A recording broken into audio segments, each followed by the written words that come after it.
কাররামিয়া কারা, এদের সম্পর্কে জানাবেন।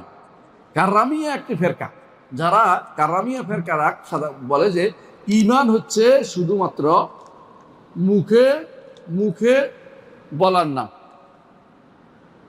হ্যাঁ, অন্তরে বিশ্বাসটা হচ্ছে আশারি মাতুরিদিরা বলে তো অন্তরে বিশ্বাস যথেষ্ট। তো কাররামিয়া ফেরকারা মূলত মুরজিয়াদের একটা অংশ। মুরজিয়া যারা যারা এরজা করে যে মুখে ঈমান মুখে আল্লি হয়ে যাবে, মুখে বললে হয়ে যাবে, এই গোষ্ঠীটা হলো কাররামিয়া।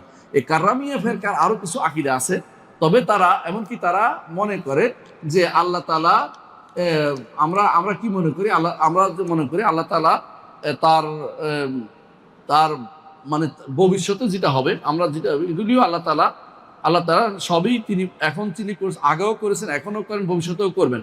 কাররামিয়ারা মনে করে এটা যে আল্লাহ তাআলা যেগুলি হচ্ছে সবগুলি হচ্ছে নতুন অর্ডারে হচ্ছে, প্রাচীন কোনো অর্ডার নেই।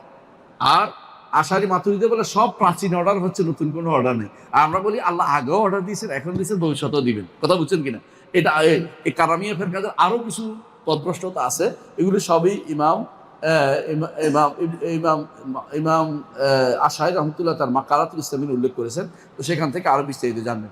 এরা আসলেই আহলুস সুন্নাত ওয়াল জামাত থেকে আলাদা হয়ে গেছে, এরা মুরজিয়াদের একটা অংশ, এই হিসেবে বিশ্বাস করবেন ইনশাআল্লাহ। জি, ইমানের ক্ষেত্রে তাদের পদভ্রষ্টতা একটু বেশি, ইমানের ক্ষেত্রে পদভ্রষ্টতা বেশি।